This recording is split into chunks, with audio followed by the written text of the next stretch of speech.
right, FightHype.com. Shawn Porter here with the two-time world champion, Showtime Shawn Porter, fresh off a day of sparring with a lot of hungry young lions, right, Shawn? Yeah, my dad is he's smart, man. He's doing this for these kids. He wants to help these kids that he has in here, but he also knows that it's good for me because it's gonna get my mind moving and getting me, more active in what we do in the boxing ring.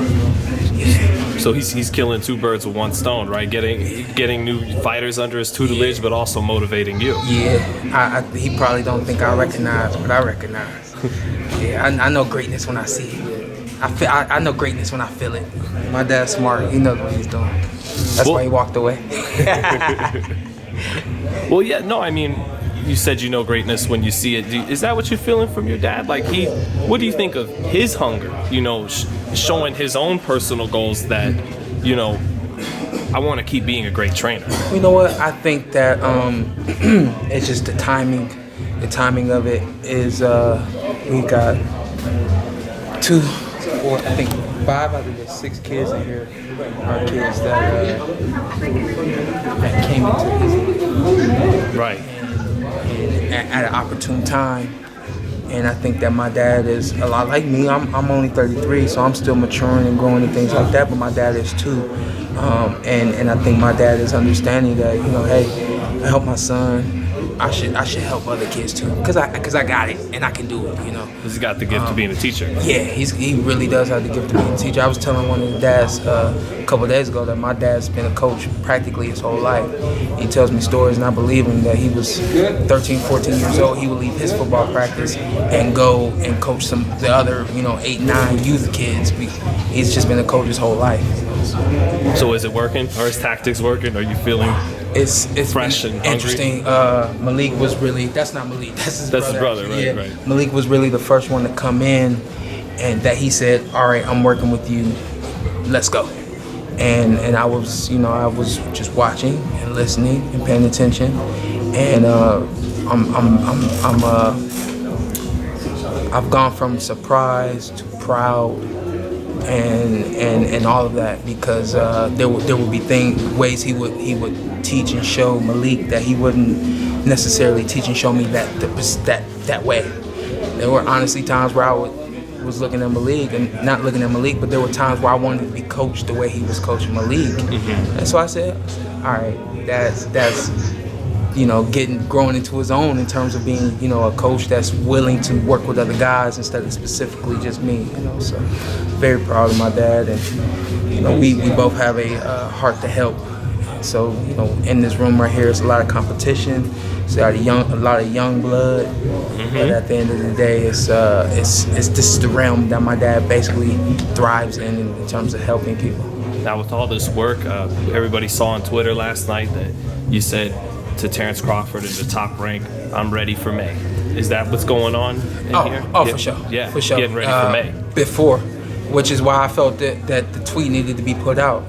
Before seeing the tweet that was put out about him possibly fighting Josecito Lopez. Right, because that's what's going around. I've been in the gym a couple of weeks now, and getting my mind right, my body right, and things like that. And just on the way home from the gym, and I saw the tweet.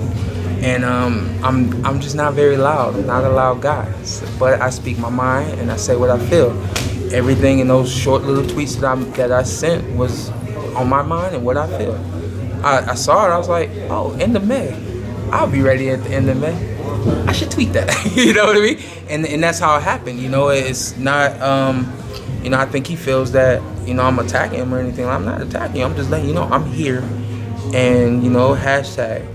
The best fighting the best. Well, and you said to give people what they need. Give people what they need. What do you mean, Shawn, exactly? People want to be entertained. People want to be in the midst of greatness. If you're not there in the arena, you want to see the greatness on TV. That's why we have pay-per-view, because those are moments where people feel like this is something great and I can't pass it up. Let me hit that buy. Me fighting Terence Crawford is that buy that I feel everybody needs. I think that there's no secret what's going to happen when I get there, and I think that if anything, if anything you're wondering, hey, should I buy this fight or not? Well, you know what Shawn Porter's going to do. Shawn Porter has never not delivered. And I say that as humbly as possible, but that's me. You know, I deliver. And so when these people out here, you want a great fight, Terence Crawford and Shawn Porter is a great fight. I'm not attacking Terence Crawford.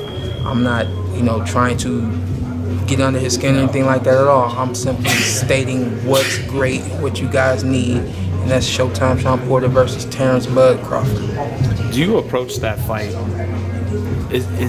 Do you approach that fight with the mentality of either I'm gonna knock him out or I'm gonna get knocked out? That kind of. I don't approach any fight like that. I think if anything, every fighter approaches the fight like, hey, I'm gonna knock this guy out, whatever. I definitely have.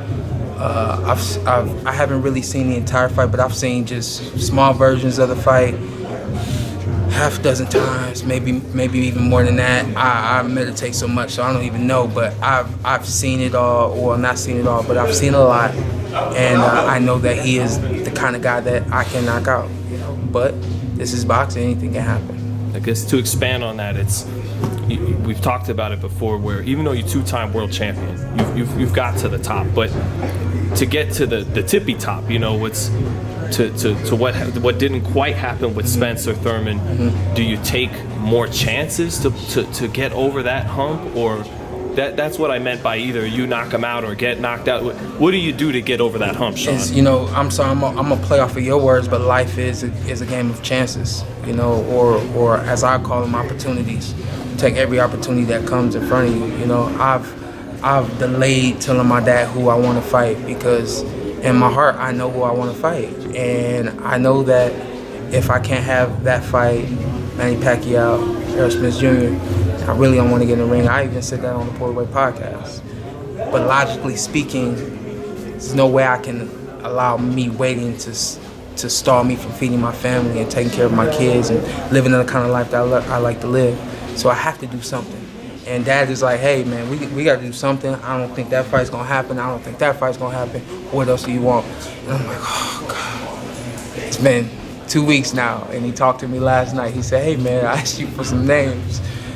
I just put my head down because I know what I want, But I also know at the end of the day, if certain fights can't be made, I'm going to have to move forward. So right there, y'all saw it. I spoke my mind on Twitter. Whatever happens is going to happen, and I'm going to move forward. I'm going to continue to pray and just stay faithful. You know what I mean? How would you get over the hump to the tippy top in that fight, though, Shawn? You know what? Like hypothetically, if that fight doesn't happen, I think that it's just a matter of me showing my greatness every time I go out. And, I can say that I've improved every time that I got in the ring. I show different things every time I've gone out and got in the ring and things like that. I have to do more of that and more, and I honestly mean that. Somehow, some way, through 35 or 6 fights, however many it is that I've had, it's like we step it up every single training camp, and now the fights have to be